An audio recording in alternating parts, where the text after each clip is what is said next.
उसकी उस पॉइंट पे सेंटर ऑफ मास पे एक पॉइंट कंसिडर करेंगे ना, हाँ ऑब्वियसली, तो उसकी वेलोसिटी 0 है, उसकी पोजीशन में कोई परिवर्तन नहीं है, किसी भी तरह का कोई चेंज नहीं है, इसके साथ में उसका एक्सेलरेशन भी 0 है, राइट।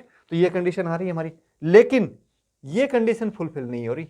इसका मतलब क्या है कि इस तरह की मोशन जिसमें ये कंडीशन फुलफिल नहीं हो रही, उसमें काइनेमेटिक्स के सिंपल जो हम प्रिंसिपल्स, जो भी रूल्स बनाए हैं वो एप्लीकेबल नहीं होते हैं।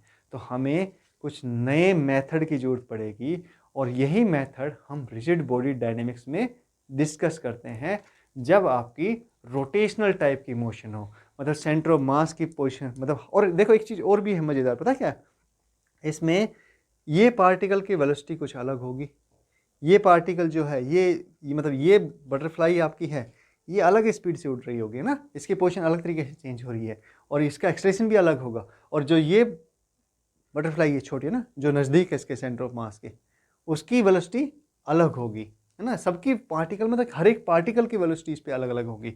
तो ये जो इस तरह की रोटेशनल मोशन होती है, स्पिन कर दिया अब हमने इसको ना, हाँ, तो इस तरह की जो मोशन होती है उसमें हर एक सेंटर ऑफ मास की वेलोसिटी या एक्सलेशन या उसकी पोजीशन में बिना किसी चेंज के बॉडी के दूसरे पार्टिकल्स अलग अलग वेलोसिटी से, अलग अलग किससे, एक्सलेशन से मोशन करते हैं, और उनकी पोजीशन में भी अलग अलग चेंज आता है, डिफरेंट डिफरेंट चेंज आता है, मतलब एक सेम नहीं होता, राइट।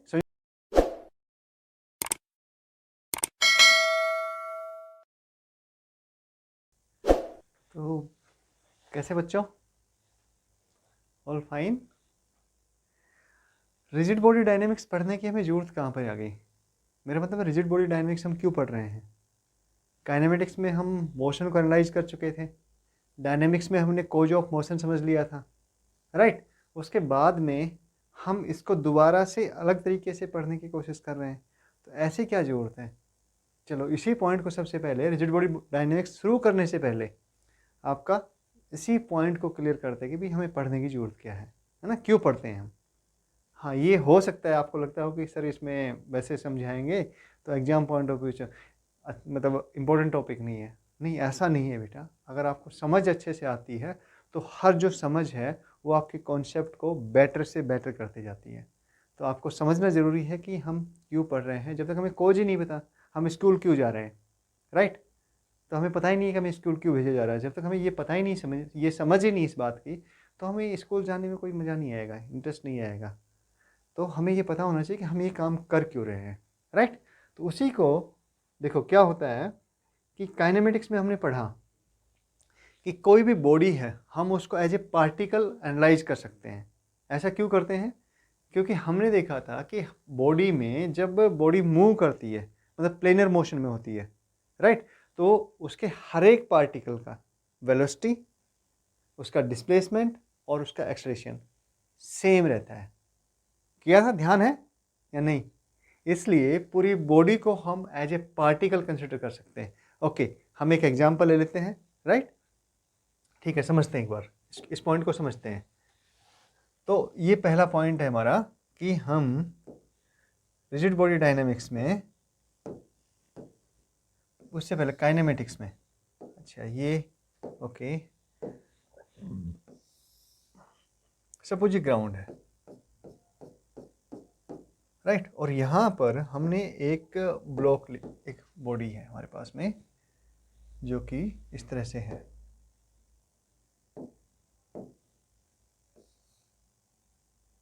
ये है, ये लेट अस से कि इसका सेंटर ऑफ मास है यहाँ पर, और यहाँ पर दूसरा पॉइंट है कोई P है। दो पॉइंट कंसिडर करते हैं इसमें, ये पॉइंट P है, क्या है पॉइंट P।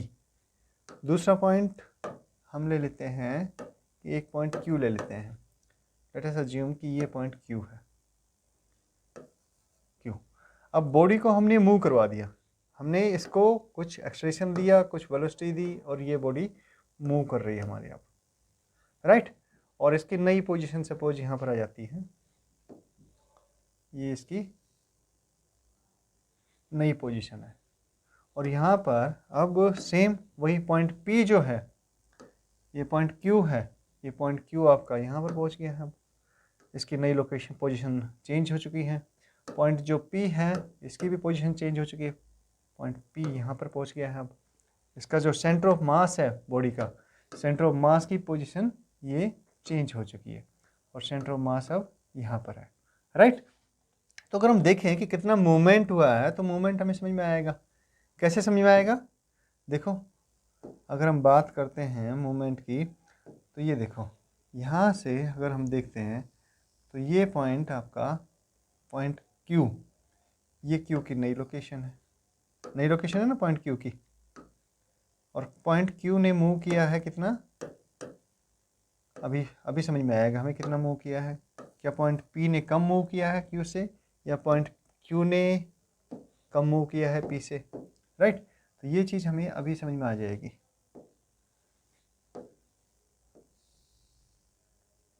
इसका कलर चेंज करते हैं, वही सेम कलर लेते हैं ना, हाँ सेम कलर से अच्छा लगेगा थोड़ा सा, और हम जल्दी कोरिलेट कर पाएंगे। अब देखो ये है, इसके साथ में इसका सेंटर ऑफ मास कितना मूव किया है। सेंटर ऑफ मास ने भी भैया ये मूवमेंट है सेंटर ऑफ मास का, राइट। अब हम देख रहे हैं कि जो तीनों पॉइंट हैं कौन से, P, Q और centre of mass, P, Q और सेंटर ऑफ मास, ये पॉइंट P और ये आपका सेंटर ऑफ मास है, ये COM, राइट। ये COM यहाँ पर था पहले, अब यहाँ पर पहुँच गया है। तो तीनों का जो मूवमेंट है हम इसमें ऑब्जर्व कर सकते हैं, तीनों पॉइंट का मूवमेंट सेम है, इजंट इट।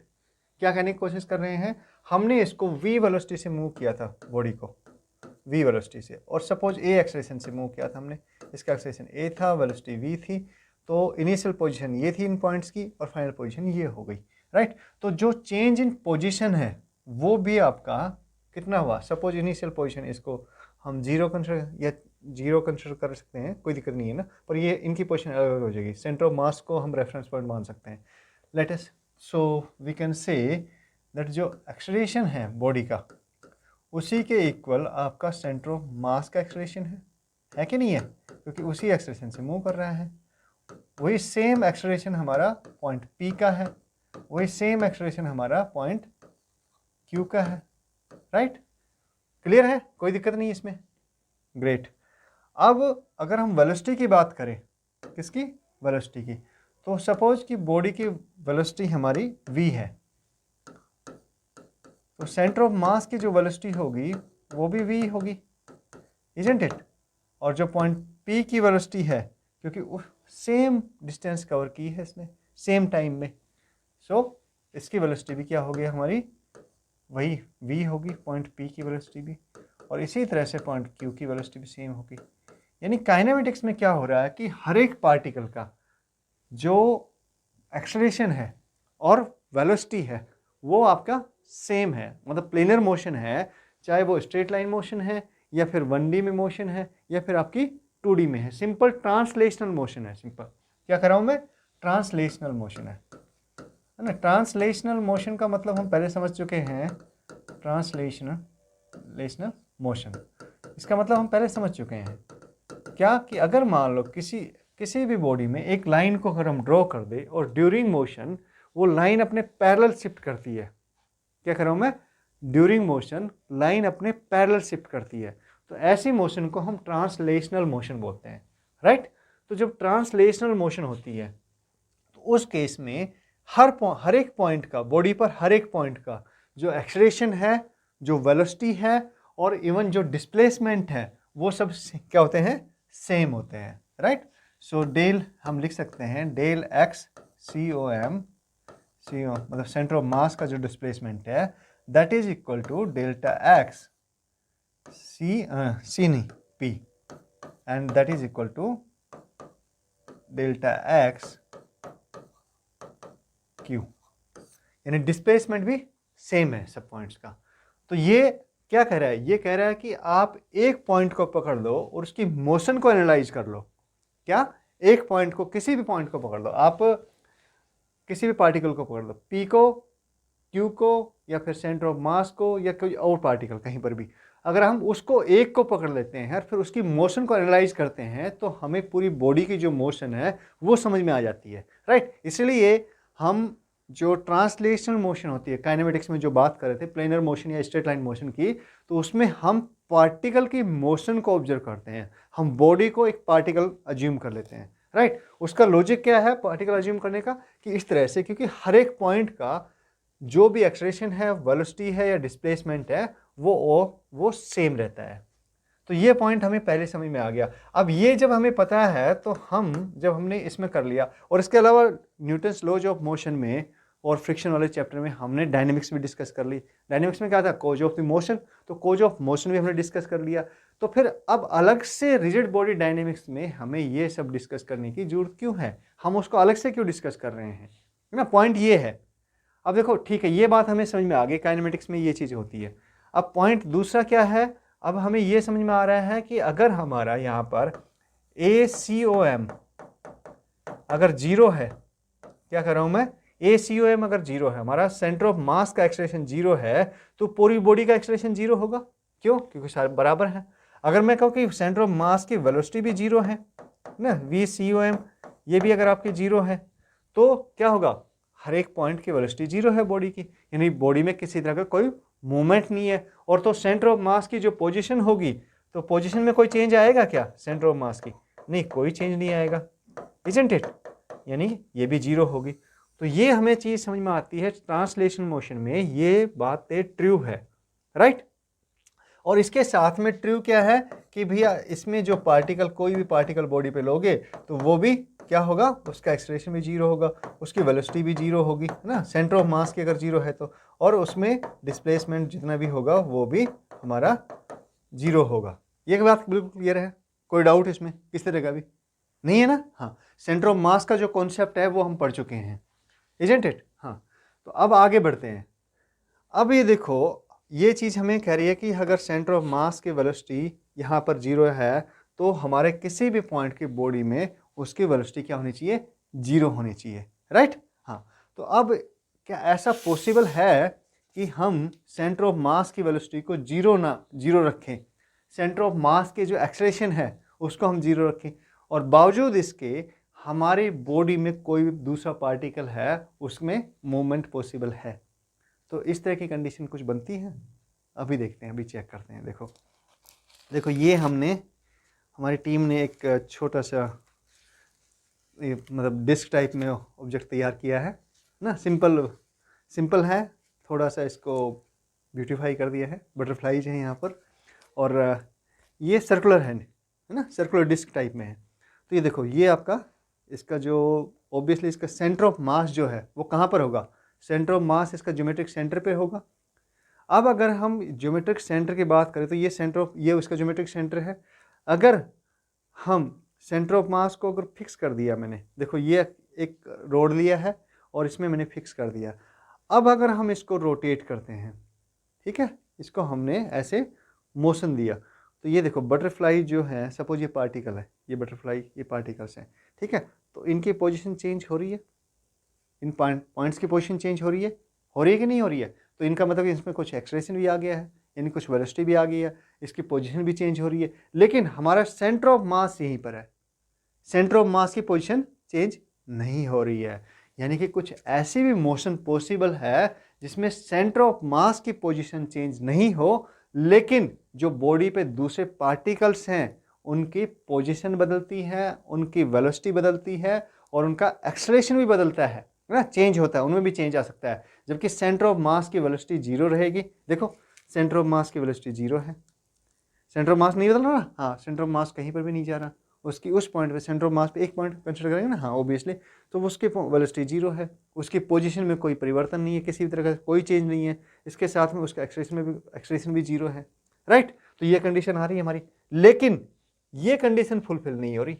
इसका मतलब क्या है कि इस तरह की मोशन जिसमें ये कंडीशन फुलफिल नहीं हो रही, उसमें काइनेमेटिक्स के सिंपल जो हम प्रिंसिपल्स, जो भी रूल्स बनाए हैं वो एप्लीकेबल नहीं होते हैं। तो हमें कुछ नए मेथड की ज़रूरत पड़ेगी, और यही मेथड हम रिजिड बॉडी डायनेमिक्स में डिस्कस करते हैं जब आपकी रोटेशनल टाइप की मोशन हो, मतलब सेंटर ऑफ मास की पोजीशन, मतलब, और देखो एक चीज़ और भी है मज़ेदार, पता क्या, इसमें ये पार्टिकल की वेलोसिटी कुछ अलग होगी, ये पार्टिकल जो है ये मतलब ये बटरफ्लाई आपकी है, ये अलग स्पीड से उड़ रही होगी ना, इसकी पोजीशन अलग तरीके से चेंज हो रही है और इसका एक्सलेरेशन भी अलग होगा। और जो ये बटरफ्लाई ये छोटी है ना, जो नज़दीक है इसके सेंटर ऑफ मास के, उसकी वेलोसिटी अलग होगी, है ना। सबकी पार्टिकल मतलब हर एक पार्टिकल की वेलोसिटी इस पर अलग अलग होगी। तो ये जो इस तरह की रोटेशनल मोशन होती है, स्पिन कर दिया अब हमने इसको ना, हाँ, तो इस तरह की जो मोशन होती है उसमें हर एक सेंटर ऑफ मास की वेलोसिटी या एक्सलेरेशन या उसके पोजीशन में बिना किसी चेंज के बॉडी के दूसरे पार्टिकल्स अलग अलग वेलोसिटी से, अलग अलग किससे, एक्सलेरेशन से मोशन करते हैं और उनकी पोजीशन में भी अलग अलग चेंज आता है, डिफरेंट चेंज आता है, मतलब एक सेम नहीं होता। राइट, समझ में आ रही बात? हाँ, तो इस तरह की जो मोशन है, अच्छा इसको क्या कहते हैं, अगर रोटेशन, ये स्पिन, इस तरह की मोशन को हम कहते हैं रोटेशनल मोशन। राइट, और ये आपका एक्सिस ऑफ रोटेशन हो गया, मतलब एक एक्सिस के रिस्पेक्ट में रोटेट कर रही है बॉडी। समझ में आ रही बात? हाँ, तो इस तरह की जो भी मोशन होती है उसको हम रिजिड बॉडी डायनेमिक्स में, अच्छा एक तो ये बात होगी केवल इसमें, यहाँ पे सेंटर ऑफ मास का ये हो गया, ठीक है। दूसरा इस तरह की भी पोजीशन हो सकती है, और ये इसका एग्जाम्पल तो हमारे पास में हज़ारों हैं रोटेशनल मोशन के। हमारी जो डे टू डे लाइफ है उसमें कितने बहुत सारे एग्जाम्पल्स हैं। आपकी जो घड़ी की सुई करती है, क्या करती है, जो हैंड्स हैं ना, मिनट हैंड और आपके आवर हैंड और सेकंड हैंड सब है ऑब्वियसली वॉच में, तो वो कैसे मूव करते हैं, उनकी मोशन कैसी है, अगर हम देखें तो रोटेशनल मोशन है कि नहीं है? हाँ, इवन जो ये दरवाज़ा ओपन करके मैं अंदर एंटर किया हूँ, तो इसमें क्या है, इसमें भी आपका जो दरवाज़ा है ना, वो किस में होता है, वो एक पॉइंट के रिस्पेक्ट में हिंज है। जैसे ये बुक है हमारी, है ना, हाँ, और इस बुक में, हाँ, ये दरवाजे यहाँ पे क्या है, ये हिंज है यहाँ पे। सपोज ये डोर है आपका, आप अंदर एंटर करोगे, तो आपको डोर ऐसे ओपन करना पड़ेगा, राइट। और जैसे नहीं तो ये बंद हो गया, क्लोज हो गया डोर। तो ये क्या कर रहा है, पूरा डोर आपका एक पॉइंट के रिस्पेक्ट में, ये हिंज पॉइंट के रिस्पेक्ट में क्या कर रहा है, मोशन कर रहा है ना। किस तरह की मोशन कर रहा है, रोटेशनल मोशन कर रहा है। बहुत सारी मोशन है। इसके अलावा आपका जो फैन है ना, फैन देखते हो, रोटेशनल मोशन है। जो आपकी गाड़ी का व्हील है, बाइसिकल का व्हील है, आपने बाइसिकल तो चलाते होंगे ना, हाँ, तो बाइसिकल का व्हील है, वो भी कैसे करता है मोशन, रोटेशनल मोशन करता है, इजंट इट? हाँ, अब रोटेशनल में भी ये है कि अगर मान लो एक ही जगह पे मोशन हो रही है तो वो आपकी प्योर रोटेशनल मोशन होगी, और लेकिन उसके साथ में जो एक्सिस ऑफ रोटेशन है उसमें भी मूवमेंट है ना, वो भी मूव कर रहा है, तो वो आपकी, जिसमें कि इसका मतलब क्या हो गया, ये रोटेशनल मोशन के साथ में ट्रांसलेशन मोशन भी साथ में आ गई। तो दैट मीन्स इस तरह की मोशन क्या कहते हैं हम, इस तरह के जनरल मोशन बोलते हैं इसको ना। हाँ, ट्रांसलेशन मोशन भी आ गई क्योंकि एक्सिस ऑफ रोटेशन जो है वो भी मूव कर रहा है, यानी सेंटर ऑफ मास भी मूव कर रहा है। इस तरह की कहानी में क्या होता है आपका, इसको बोलते हैं हम जनरल मोशन, है ना। हाँ, उसको हम ये नहीं कहेंगे प्योर रोटेशनल है या प्योर ट्रांसलेशनल है। हमारे समझने के पॉइंट ऑफ व्यू से, मतलब exam, competitive exam point of view से हमें ये समझ में आना चाहिए पहली बात तो कि हम rotational motion, rigid body dynamics क्यों समझ रहे हैं, क्यों हमें इसकी जरूरत पड़ी है ना। ये पॉइंट क्लियर हो गया। इसके बाद में रोटेशनल मोशन होते क्या है, ये पॉइंट हमारा क्लियर है। इसके साथ में जो एक बच्चों को जो कन्फ्यूजन आता है, कन्फ्यूजन क्या आता है कि सर रोटेशनल मोशन और सर्कुलर मोशन में डिफरेंस कहाँ पे आता है ना। तो इसको भी एक बार वापस समझ लेते हैं। देखो, सर्कुलर मोशन हमने पहले पढ़ी थी। सर्कुलर मोशन में आप जैसे एक सबसे सिंपल एग्जांपल, एक स्टोन को थ्रेड से टाई करो, हाँ, लेकिन ठीक से करना है ना, ऐसा नहीं कि उसको जब आप इस तरह से घुमाते हो, इस तरह से रोटेट करते हो तो वो छूट के बाहर भाग जाए, किसी को चोट लग जाए, ऐसा नहीं करना, ध्यान रखना है, ठीक है। तो हमने क्या किया कि ये मोशन हो गया ना, ये मोशन हम करते हैं तो एक पॉइंट उस बॉडी को, उस छोटी बॉडी को, उसको क्योंकि छोटा ही होगा स्टोन उसके कंपेरिजन में, तो उसको हम एक पॉइंट मान सकते हैं, राइट। और उस पॉइंट को मतलब एक पार्टिकल मान सकते हैं। उस पार्टिकल की जो मोशन हो रही है एक फिक्स एक्सिस के रिस्पेक्ट में, फिक्स एक्सिस के, ऐसे ऐसे नहीं, ऐसे ऐसे नहीं, फिक्स एक्सिस के रिस्पेक्ट में मोशन हो रही है, राइट, एक फिक्स पॉइंट के रिस्पेक्ट में मोशन हो रही है। तो इस तरह की जो मोशन को हम सर्कुलर मोशन कहते हैं। यानी अगर हम इस बॉडी पे देखें तो अगर हम इसको एक पॉइंट मास मान लें, इसको पॉइंट मास मान लें, तो इसकी जो मोशन होगी जब हम रोटेशन, इसको रोटेट करते हैं, तो इसकी जो मोशन होगी वो मोशन आपकी सर्कुलर होगी। दूसरे पॉइंट मास, इसको पॉइंट मास मान ले, तो इसकी भी जो मोशन होगी वो सर्कुलर मोशन होगी, राइट। मतलब एक पार्टिकल की मोशन को अगर हम रोटेशनल मोशन में अगर एक पार्टिकल की मोशन को ऑब्जर्व करते हैं तो वो आपकी सर्कुलर मोशन होती है, राइट। लेकिन जब कोई पार्टिकल के जगह पे एक्सटेंडेड बॉडी है, यानी कि उसमें बहुत सारे पार्टिकल्स हैं उस बॉडी में, राइट, और वो रोटेट कर रही है, तो इस तरह की जो मोशन, मतलब वो स्पिन कर रही है, बॉडी स्पिन कर रही है किसी भी फिक्स्ड एक्सिस के रेस्पेक्ट में, तो ऐसी मोशन को हम रोटेशनल मोशन बोलते हैं, राइट। तो जब बात पार्टिकल की हो रही हो, क्या कह रहा हूं मैं, जब बात पार्टिकल की हो रही हो, पार्टिकल की, तो आपकी मोशन होगी सर्कुलर मोशन,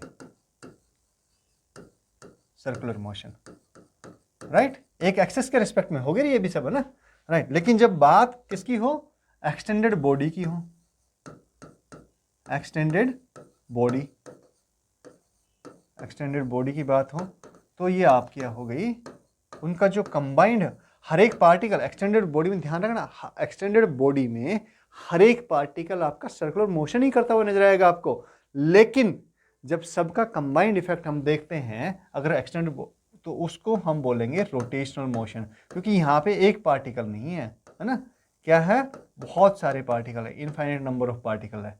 तो ऐसे मोशन को हम बोलेंगे आपके रोटेशनल मोशन। समझ में आ रही बात, क्लियर है। सर्कुलर मोशन में और रोटेशनल मोशन में आपका मोटा मोटा जो डिफरेंस है वो यही है। सर्कुलर मोशन में हम एक पार्टिकल की बात करते हैं, बॉडी को एज ए पार्टिकल मान के हम उसको क्या करते हैं, एनालाइज करते हैं उसकी मोशन को। लेकिन रोटेशनल मोशन में वो एक एक्सटेंडेड बॉडी में कन्वर्ट हो जाती है, मतलब हर एक पार्टिकल की अलग अलग तरह की मोशन है ना, मतलब हर एक का वेलोसिटी अलग है और उसकी जो कहेंगे कि एक्सलेरेशन अलग है ना, पोजीशन अलग तरीके से चेंज हो रही है, अलग अलग पोजीशन में चेंज हो रही है टाइम के साथ में, मतलब डिफरेंस जो आ रहा है चेंज इन पोजीशन वो भी डिफरेंट है, राइट। हर एक पार्टिकल की बात हो रही है, तो ऐसी मोशन को हम कहते हैं रोटेशनल मोशन। तो ये पॉइंट क्लियर हो गया बिल्कुल, रोटेशनल मोशन में और आपकी सर्कुलर मोशन में जो डिफरेंस है वो क्या होता है वो हमें समझ में आ गया। अब इसके बाद में जो नेक्स्ट पॉइंट आता है, अच्छा एक पॉइंट और इसमें है जो हमें ध्यान देना चाहिए कि यहाँ पे हम बात कर रहे हैं कि जो COM acceleration of centre of मास, ये अगर जीरो है, क्या कर रहा हूँ मैं, जीरो है, तो जनरली आपके जो सेंटर ऑफ मास है, सेंटर ऑफ मास की पोजीशन जो है XCOM, वो क्या होती है, वो चेंज नहीं होती, डेल एक्स ये जीरो हो जाएगा, राइट। ये हमने, और ये कब आता है, देखो ये आता है जब आपका एक्सटर्नल फोर्स, हमने देखा पढ़ा था इसको, सीखा था ना, हाँ डिस्कस किया था कि एक्सटर्नल फोर्स, अगर सम ऑफ एक्सटर्नल फोर्स है जीरो, तो आपका ये कंडीशन फुलफिल होती है। लेकिन क्या ऐसी कंडीशन में, इस तरह की कंडीशन में मोशन नहीं होगी, मोशन होगी कि नहीं होगी, हाँ। अगर हम ट्रांसलेशन मोशन की बात कर रहे हैं, तो अगर सेंटर ऑफ मास की पोजीशन में चेंज नहीं है, अभी हमने डिस्कस किया, तो इसका मतलब वहां पे मोशन नहीं है। क्या कह रहा हूं मैं, मोशन नहीं है। लेकिन रोटेशनल मोशन में ये केस पॉसिबल है क्या, नहीं। रोटेशनल मोशन में आपका सेंटर ऑफ मास का, हमने अभी चेक किया था कि सेंटर ऑफ मास, उसका एक्सेलरेशन जीरो हो सकता है। इसका मतलब क्या है, इसका मतलब ये है कि हमारा नेट एक्सटर्नल फोर्स है, क्या करें, external force on the body that is equal to zero, ये है ना। लेकिन बावजूद इसके external force, net external force zero होने के बावजूद भी मोशन होती है, पार्टिकल बॉडी के मूव करते हैं, देखा ना रोटेशनल मोशन में। हाँ, अगर इसको और थोड़ा समझना है इस पॉइंट को, क्योंकि ये भी एक इंपॉर्टेंट पॉइंट है, राइट, इस पे आपका अच्छा ऑब्जेक्टिव बन सकता है। तो ये देखो, अगर हम बात करें इस पे, तो मैं इसको रोटेट करता हूँ, देखो है ना, ये मैं अगर इस पे इस हाथ से ऐसे फोर्स लगाता हूँ, मैं इस डायरेक्शन में फोर्स लगाता हूँ, और मेरे दूसरे हैंड से मैं इस डायरेक्शन में फोर्स लगाता हूँ, कैसे, अपोजिट डायरेक्शन में। और सपोज मैं दोनों हैंड से बराबर फोर्स लगा रहा हूँ, कितना, इक्वल फोर्स लगा रहा हूँ, लेकिन दोनों की डायरेक्शन क्या है, अपोजिट है। देखो, तो ये इस तरह से लगा, इस पे फोर्स ऐसे लगा, और इस हाथ पे ऐसे लगा फोर्स ना, तो बॉडी ऐसे रोटेट कर रही है, कर रही है कि नहीं कर रही है, रोटेट कर रही है, हाँ रोटेट कर रही है ना, हाँ। तो इसका मतलब हर एक पार्टिकल, देखो सारे पार्टिकल जो भी इस पे हैं, जो बटरफ्लाईज है, वो आपको फ्लाई करती हुई नजर आएंगी, है ना, हाँ। तो बटरफ्लाई जब फ्लाई कर रही हैं, इसका मतलब उनमें मोशन है, बॉडी में मोशन है। लेकिन क्योंकि हमारा एक फोर्स F इधर जा रहा है ना, अपवर्ड डायरेक्शन में, और दूसरा फोर्स नीचे की तरफ है, एक फोर्स अपवर्ड डायरेक्शन में है और दूसरा इक्वल फोर्स आपका कैसे है, ये अपवर्ड डायरेक्शन में है, दूसरा फोर्स इक्वल फोर्स आपका डाउनवर्ड डायरेक्शन में। तो नेट फोर्स कितना हो गया, मुझे बताओ, सेंटर ऑफ मास पे नेट, मतलब बॉडी पर नेट फोर्स कितना हो गया, F एक्सटर्नल कितना हो गया, दो ही एक्सटर्नल फोर्स थे इस पे, तो ये आपका क्या हो गया, F minus F, that is zero. So F external equal to 0, यानी कि नेट फोर्स कितना है 0 हो गया, लेकिन मोशन फिर भी हो रही है कि नहीं हो रही है? हाँ। तो ये स्पेशल रोटेशनल मोशन का केस है। ट्रांसलेशनल मोशन में ये कंडीशन पॉसिबल नहीं होती है, क्योंकि ट्रांसलेशनल मोशन का मतलब ये हो गया, अगर आपके सेंटर ऑफ मास का एक्सेलरेशन 0 है, नेट एक्सेलरेशन 0 है, और सेंटर ऑफ मास की पोजीशन में कोई चेंज नहीं है, तो बॉडी में किसी तरह का मूवमेंट नहीं होगा। लेकिन रोटेशनल मोशन में आपका इस केस में अभी जो आपने डिमॉन्स्ट्रेशन किया था ना, हाँ, तो उस केस में क्या हो रहा है, एक्सटर्नल फोर्स भी 0 है, सेंटर ऑफ मास की पोजीशन में कोई चेंज भी नहीं हो रहा, लेकिन बावजूद इसके बॉडी के जो अलग अलग पार्टिकल्स हैं वो मूव कर रहे हैं, मोशन कर रहे हैं। तो यही रोटेशनल मोशन है। समझ में आ गई बात? क्लियर है ना? आप तो बिल्कुल, हाँ, वेरी गुड।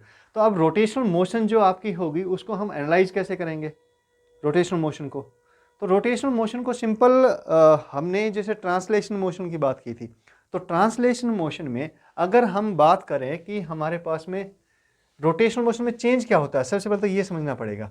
देखो, हम ट्रांसलेशनल मोशन की बात तो कर रहे थे कि ये हमारा बॉडी है, तो इसकी पोजीशन चेंज होकर यहाँ पर आ गया, राइट? ये पोजीशन चेंज होगी। मान लो v वेलोसिटी दिया at time t equal to 0 पर यहाँ पर है, और time t equal to 1 second पे सपोज यहाँ पर आ गई बॉडी, तो इसने अपनी पोजीशन चेंज कर ली ना, पोजीशन में चेंज आ गया, यहाँ पे x इक्वल टू 0 है, और सपोज यहाँ पे x इक्वल टू 2 मीटर है, तो इसकी पोजीशन चेंज होगी, वेलोसिटी इसकी अभी भी v है, एक्सेलरेशन भी कुछ हो सकता है। तो हमें पता है कि पार्टिकल में क्या होता है, डिस्प्लेसमेंट होता है। क्या क्या डिस्कस किया हमने ट्रांसलेशन मोशन में, कि भैया डिस्प्लेसमेंट होता है, उसकी वेलोसिटी होती है, एवरेज वेलोसिटी है ना, एवरेज वेलोसिटी होती है, इंस्टेंटेनियस वेलोसिटी होती है, एवरेज एक्सेलरेशन होता है, इंस्टेंटेनियस एक्सेलरेशन होता है, मतलब इन सब में वेरिएशन आता है, राइट? उसके साथ में डायनेमिक्स में हमने कोज डिस्कस किए थे कि कोज कैसे, मतलब किस वजह से, है ना। काइनेमेटिक्स में हम कोज डिस्कस नहीं करते, हम सिर्फ मोशन कैसे हो रही है उसको डिस्कस करते हैं, मोशन किस वजह से हो रही है ये हम डिस्कस नहीं करते हैं। लेकिन डायनेमिक्स में हम कोज को डिस्कस करते हैं कि मोशन किस वजह से हो रही है ना। जैसे कि इसमें laws of motion, Newton laws of motion में हमने पढ़ा था, उसमें डिस्कस किया था, क्या क्या डिस्कस किया था हमने, उसमें हमने कोज डिस्कस किए थे, यानी वो डायनेमिक्स का पार्ट है, राइट। तो हम बात कर रहे थे कि यहाँ पर हमारे चेंज किस में होते हैं, पोजिशन में चेंज आता है, किसमें, पोजीशन में चेंज आता है, वेलोसिटी वेरी कर सकती है, एक्सेलरेशन वेरी करता है, राइट। ये सब चीज़ मेजर करते हैं। अगर ये पैरामीटर्स हम मेजर कर लेते हैं तो हम ट्रांसलेशनल मोशन को एनालाइज कर लेते हैं, राइट। अब क्या होता है, जो रोटेशनल मोशन है आपकी, रोटेशनल मोशन में हम कैसे एनालाइज करेंगे, किन को एनालाइज करेंगे ना, किन पैरामीटर्स को एनालाइज करेंगे। तो पहले हमें क्या करना पड़ेगा भैया, पैरामीटर्स आपने समझने पड़ेंगे। तो लेट अस अज्यूम कि ये देखो, इसको वापस एक बार फिर से हम इसकी हेल्प ले लेते हैं कि हमारे पास में ये है, और मैंने यहाँ पर कर दिया है एक यहाँ पे इसका एक्सिस ऑफ रोटेशन, मैंने अब सेंटर ऑफ मास की जगह पे अब इसको चेंज कर दिया, देखो यहाँ पे कर दिया। अब हम इसको रोटेट करें, ऐसे स्पिन करने की कोशिश करें, तो क्या हो रहा है, इनकी पोजीशन चेंज हो रही है, लेकिन इस एक्सिस से इसकी जो डिस्टेंस है, सपोज ये पार्टिकल है ना, ये बटरफ्लाई है ना, हाँ, बटरफ्लाई वैसे होगी तो उड़ जाएगी ना, हाँ, यहाँ पे हमने बांध के रखा हुआ है इसको क्या करके रखा है, पेस्ट करके रखा हुआ है। तो देखो ये जो डिस्टेंस है इसकी, ये डिस्टेंस आपकी सेम रह रही है, यानी कि इस तरह का जो बटरफ्लाई की इस डायरेक्शन में, इसके परपेंडिकुलर, मतलब इस डायरेक्शन से सेंटर ऑफ जो एक्सिस ऑफ रोटेशन है इसमें तो कोई चेंज नहीं आ रहा किसी तरह का भी। ऐसे इसकी पोजीशन भी चेंज नहीं हो रही है ना, मतलब ये डिस्टेंस चेंज नहीं हो रही इसकी। और हमारे उसमें क्या होता है, ट्रांसलेशन में ये डिस्टेंस ही चेंज होती है किसी भी रेफरेंस पॉइंट के रिस्पेक्ट में, इजंट इट? हाँ, ये होता कि नहीं होता? हाँ, अच्छा, ओके। तो लेकिन यहाँ पे क्या हो रहा है, यहाँ पे अगर हम बात करें, अगर हम इसको देखें, ये जो लाइन है अगर हम इसको देखें तो ये लाइन की पोजीशन, तो ये इसका एंगल चेंज हो रहा है, राइट। ये एक लाइन है, देखो ये लाइन है ना, हाँ। अगर मैं इसको रोटेट कर रहा हूँ तो पहले ये हॉरिजॉन्टल थी, ऐसे हॉरिजॉन्टल थी ना, हाँ। अब ये देखो ये क्या होगी, इंक्लाइंड होगी। ये लाइन की बात करो, केवल इसको देखो, बस केवल ये इसको देखो, तो ये क्या होगी, इंक्लाइंड होगी, यानी इसने कुछ एंगल ले लिया। पहले लाइन ऐसे थी, अब ये लाइन ऐसे हो गई, राइट। क्या कर रहा हूँ मैं, देखो समझो, पहले इसको देखो, ये था ना, हाँ, पहले ऐसे थी हमारी बुक, ये ऐसे थे लाइन, अब ये ऐसे हो गई है। जब हमने इसको स्पिन किया, रोटेट किया बॉडी को, तो ये इसकी पोजीशन चेंज हो गई।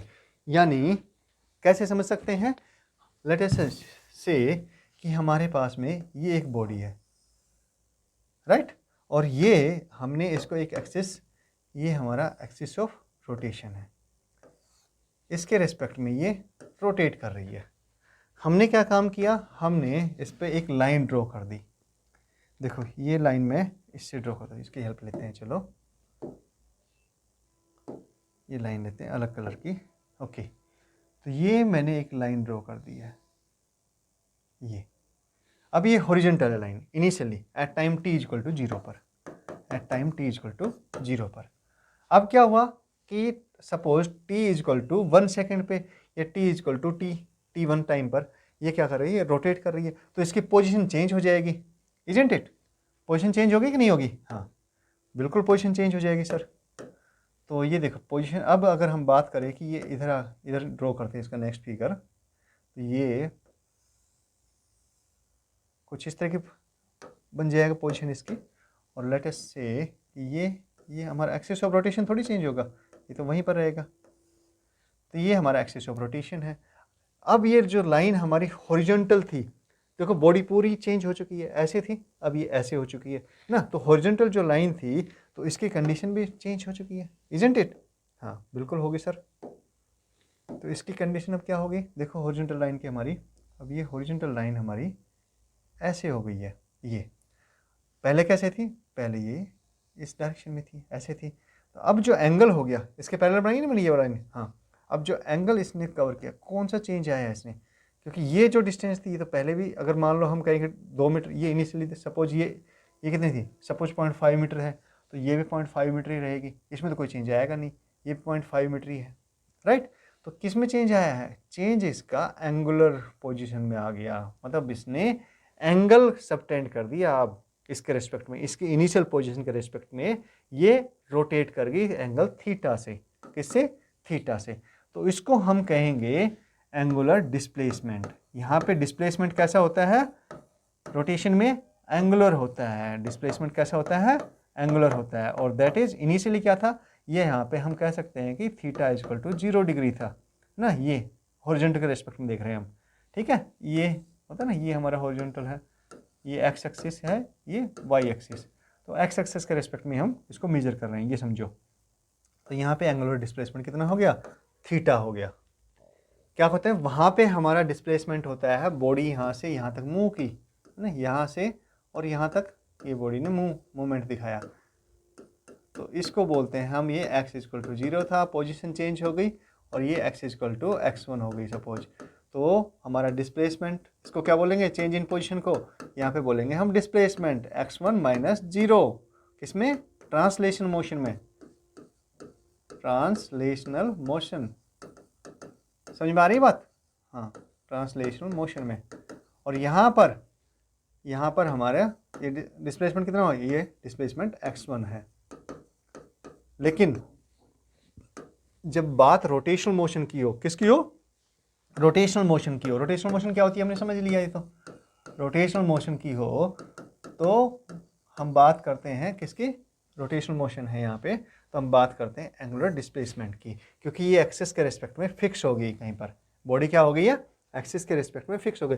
ऑब्वियसली इसका सेंटर ऑफ मास नहीं है, इसका सेंटर ऑफ मास तो यहाँ पे कहीं पे होगा, है ना। हम सेंटर ऑफ मास के, ये जरूरी नहीं है कि बॉडी सेंटर ऑफ मास के रिस्पेक्ट में ही रोटेट करे, बॉडी कहीं से भी रोटेट कर सकती है, राइट, किसी पॉइंट के रिस्पेक्ट में रोटेट कर सकती है। इवन आपकी जो बॉडी है, ये हो सकता है कि जो एक्सिस ऑफ रोटेशन है वो बॉडी से बाहर हो, क्या कह रहा हूँ मैं, बॉडी से बाहर हो।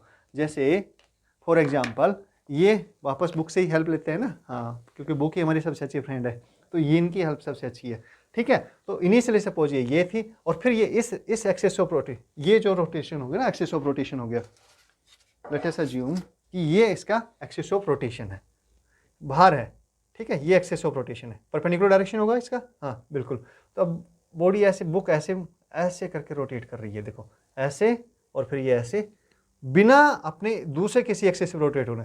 देखो इसकी पोजीशन, जो बुक है, बुक की पोजीशन को हम चेंज नहीं कर रहे हैं, बुक की पोजीशन आपकी वैसे ही है, बुक ऐसे रोटेट नहीं कर रहा हूँ मैं, ऐसे रोटेट नहीं कर रही है बुक ऐसे थी, इसका ओरिएंटेशन बुक का चेंज नहीं हो रहा है ना। तो इस तरह की जो मोशन हो जाएगी, इस तरह की जो मोशन हो जाएगी वो भी आपकी रोटेशनल मोशन होगी, कैसी होगी, इस तरह की जो मोशन हो गई वो भी हमारी रोटेशनल मोशन होगी। लेकिन ये बुक ऐसे ऐसे करके रोटेट करती हुई है तो ये रोटेशनल मोशन नहीं होगी। क्या कर रहा हूँ मैं, प्योर रोटेशनल मोशन नहीं होगी। क्यों, क्योंकि जो पार्टिकल है, अब हर एक पार्टिकल सर्कुलर मोशन नहीं कर रहा है इसका। पार्टिकल जैसे ये पार्टिकल को पकड़ दो आप, ये पार्टिकल है, अब ये जैसे इस तरह से जाएगा जब तक ये सर्कुलर मोशन कर रहा है एक एक्सिस के रिस्पेक्ट में, लेकिन जैसे इसने रोटेट करना शुरू कर दी यहाँ पे तो इसकी मोशन चेंज हो गई है। अब मोशन, अब इसका सर्कुलर पाथ नहीं बचा है, पहले यहाँ पे था तो ये सर्कुलर पाथ है इसका, ये सर्कुलर पाथ है। अगर इस तरह से और इसी ओरिएंटेशन में मोशन करेगी तो ठीक है, रोटेट करेगी। लेकिन जैसे ये चेंज ऐसे होने लग गई तो ये आपका सर्कुलर पाथ नहीं बचेगा, प्योर रोटेशनल मोशन नहीं बचेगी, मोशन कुछ अलग तरह की हो जाएगी। तो होप कि आपको ये पॉइंट क्लियर हो गया होगा। तो हम रोटेशनल मोशन की बात करते हैं तो एक्सिस ऑफ रोटेशन आपका बॉडी के अंदर भी हो सकता है और बॉडी से बाहर भी हो सकता है, ठीक है, दोनों ही केस पॉसिबल है। तो अगर हम बात करें यहाँ पर एंगुलर डिस्प्लेसमेंट की, है ना, क्या कि यहाँ पे सिंपल काइनेमेटिक्स में ट्रांसलेशन मोशन में हम बात करते हैं, चाहे वो 1D हो, 2D हो या 3D हो।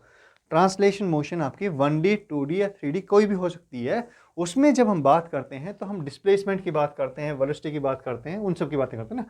लेकिन रोटेशनल मोशन में इसका जो काउंटर पार्ट है, इसका मतलब एनालॉजी ले तो हम डिस्प्लेसमेंट की जगह पे क्या करते हैं, एंगुलर डिस्प्लेसमेंट मेजर करते हैं, राइट। इनिशियल पोजीशन क्या थी, theta is equal to 0, so ये -0 that is equal to theta. तो एंगुलर डिस्प्लेसमेंट कितना हुआ यहाँ पर, ये थीटा, और यहाँ पे पॉइंट आ गया तो ये लाइन यहाँ पर आ गई थी as time t equal to t1 पर आई है सपोज, राइट। कितने पर, t इक्वल टू t1 या t कह लो, कोई फर्क नहीं पड़ता उससे। तो इसको हम कहेंगे जो इसकी पोजीशन, एंगुलर पोजीशन में चेंज आ गया, यहाँ से और यहाँ पर आ गया, इसको जब रोटेट किया गया, है ना। हाँ, कौन सी, काउंटर क्लॉकवाइज डायरेक्शन में। कौन सी डायरेक्शन में किया है रोटेट हमने, काउंटर क्लॉकवाइज डायरेक्शन में। अच्छा, एक बात और मजेदार है इसमें, क्या कि जो डायरेक्शन को हम सेंस लेते हैं, देखो या तो बॉडी क्लॉकवाइज किसी भी प्लेन में है ना, तो वो या तो क्लॉकवाइज आपकी रोटेट कर सकती है या फिर एंटी क्लॉकवाइज कर सकती है, इजंट इट, दो डायरेक्शन बनती है।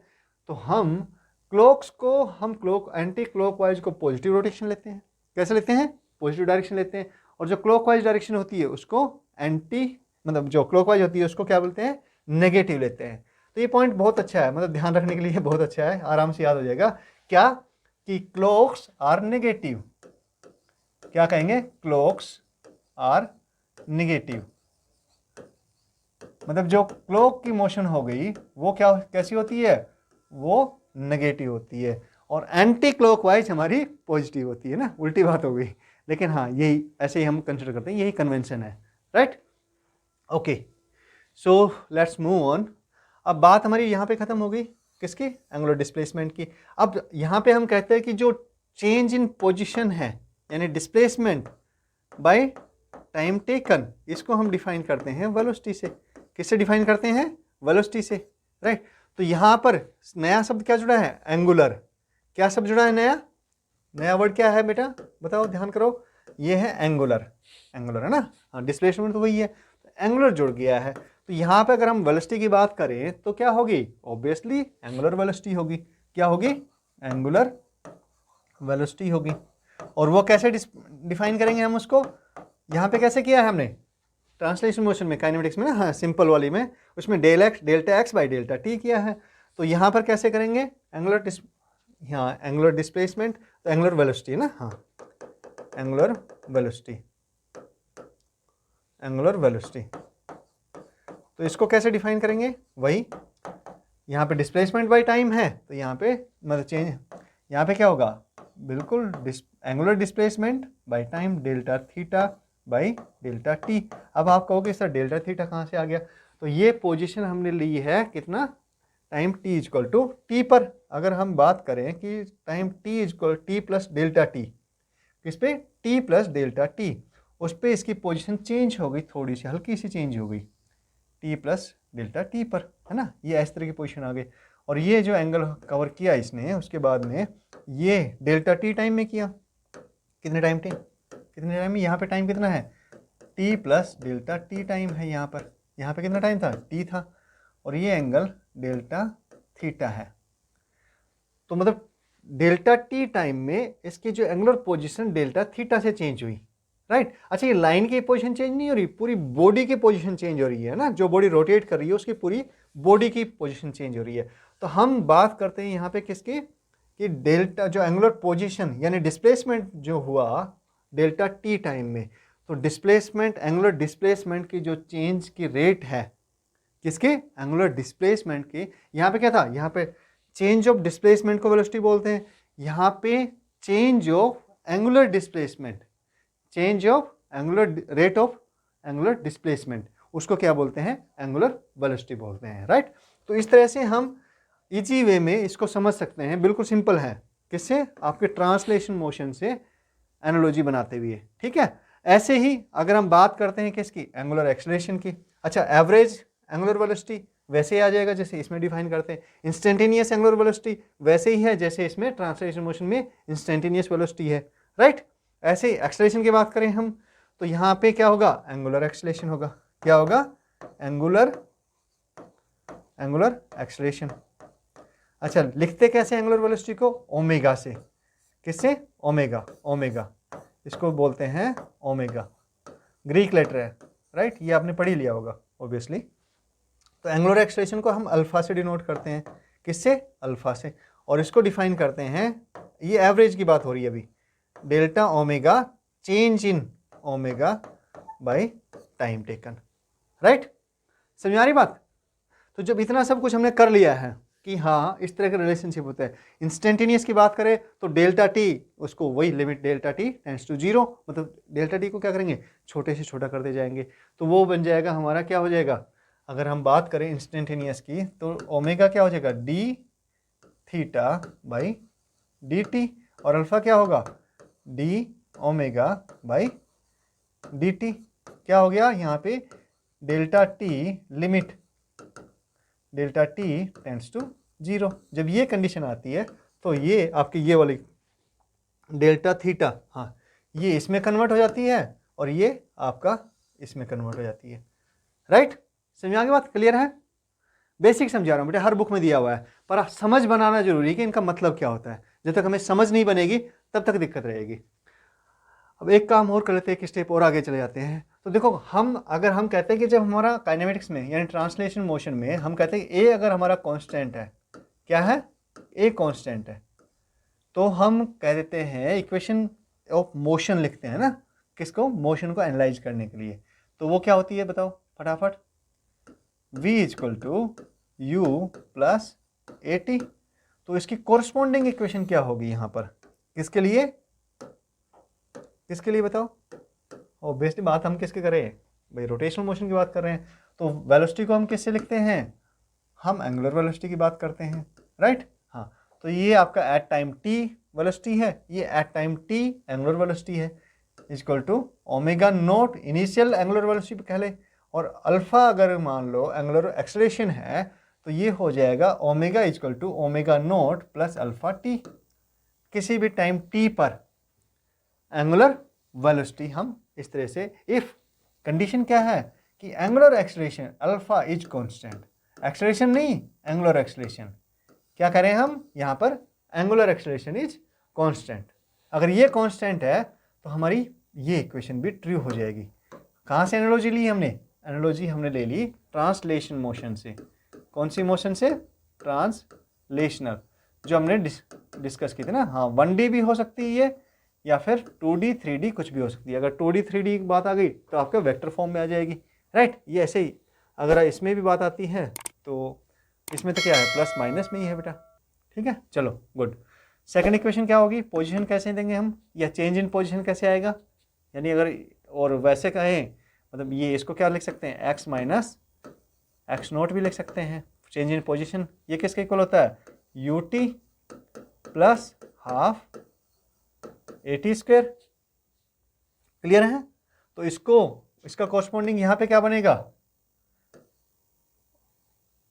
पोजीशन क्या होती है यहाँ पे चेंज इन पोजीशन बेटा, पोजीशन होती है आपकी एंगुलर पोजीशन, है ना। चेंज इन पोजीशन की बात करें तो हम इसको माइनस थीटा नोट लिख सकते हैं, और ये होगा initial velocity into time t. तो initial angular velocity that is omega t, नहीं omega naught into t plus half alpha t square. ये हमारी सेकंड इक्वेशन आ जाएगी। ऐसे थर्ड इक्वेशन क्या है, वी स्क्वायर थर्ड, चलो चेंज कर लेते हैं ना, हाँ यहाँ पर भी हमने ग्रीन से कर दिया पूरा, ओके हाँ थोड़ा कलरफुल अच्छा लगता है। V square equal to u square plus 2as या x कह लो, कोई नहीं x कह लेते हैं, ठीक है। हाँ तो इसमें क्या आएगा बताओ फटाफट, omega square, obviously omega square equal to omega naught square plus 2 alpha theta, right, या थीटा माइनस थीटा नॉट, यहाँ पे ये x माइनस एक्स नॉट, कुछ भी लिख सकते हो, उसमें कोई दिक्कत नहीं है ना। चेंज इन पोजीशन की बात कर रहे हैं तो पोजीशन, चेंज इन पोजीशन लेंगे। इनिशियल अगर मान लो हम कहते हैं भाई initially particle starts from some point, it is not at the origin, right, origin से अलावा किसी पॉइंट पे करता है स्टार्ट, तो उस केस में हम पोजीशन में डिफरेंस लेते हैं, ये वाला x की जगह x माइनस एक्स नॉट लेते हैं, ठीक है। यहाँ पर थीटा माइनस थीटा नॉट ले लेंगे। तो ये एनालॉजी बना के जब हम करते हैं तो हमारे पास में चीज़ें आसान हो जाती हैं और हमें दिमाग में मेमोराइज भी होती हैं, और हम जब इसको सोल्व करेंगे, जो क्वेश्चंस बनेंगे उनको सोल्व करेंगे तो वो हम आसानी से कर भी सकते हैं। तो ये हमारे पास में बेसिक अंडरस्टैंडिंग हो गई किसकी, रोटेशनल मोशन की, कि रोटेशनल मोशन हम पढ़ते क्यों हैं, हमें क्या जरूरत पड़ गई है, फिर अगर पढ़ते हैं तो फिर हम उसको एनालाइज कैसे करेंगे, है ना, एनालिसिस कैसे करेंगे, ये हमारे पास में बेसिक अंडरस्टैंडिंग है, ठीक है। तो नेक्स्ट लेक्चर में हम कंटिन्यू करेंगे इसके कि इसका जैसे हमने ये तो इक्वेशन ऑफ मोशन हमने क्या कर दी, एनालॉजी बना दी उसके साथ में। तो जैसे हम समझेंगे कि आगे टॉर्क क्या होता है ना, किसकी वजह से ये हुआ कि जो नेट फोर्स है वो जीरो होने के बाद में भी पार्टिकल क्या करते हैं, एक्सलरेट करते हैं, है ना, किसमें, रोटेशनल मोशन में। क्या कर रहा हूँ मैं, एक्सलरेट करते हैं रोटेशनल मोशन में, राइट, क्यों करते हैं, रीजन क्या है, किस वजह से ऐसा होता है, ये सब बातें हम समझेंगे किसमें, नेक्स्ट लेक्चर में। और इसके अलावा बात जो आती है कि जो हम इनर्शिया की बात करते हैं तो रोटेशनल मोशन में भी वही इनर्शिया काम करता है या कुछ और काम करता है और कैसे काम करता है, ये सब चीज़ें हम नेक्स्ट लेक्चर में डिस्कस करेंगे, ठीक है। तब तक के लिए पढ़ते रहिए, इसको रिवाइज करना, आपकी एनसीईआरटी बुक है उसमें भी पढ़ना, उसमें भी अच्छा दिया हुआ है, देखो बहुत बेसिक से समझाया हुआ है, चीज़ें हम सब समझ के करते हैं। Physics it is all about understanding. अगर आप समझ के पढ़ेंगे फिजिक्स को तो ये समझो बेटा कि आपको कम से कम मेमोराइज करना पड़ेगा, आपकी आधी से भी आधी मेहनत में फिजिक्स पूरी तैयार हो जाएगी और आपको रिवाइज भी बार बार नहीं करना पड़ेगा, और एग्जाम में कन्फ्यूजन तो होंगे ही नहीं, मतलब आपके क्वेश्चंस मैक्सिमम सही होंगे अगर आप इसको समझ के पढ़ते हो। और आपने बिना अंडरस्टैंडिंग बनाए हुए, बिना समझे हुए पढ़ लिया और मेमोराइज कर लिया तो ऑब्वियसली कन्फ्यूजन तो क्रिएट होंगे ही, ठीक है। चलो मिलते हैं फिर नेक्स्ट लेक्चर में, तब तक के लिए विश यू।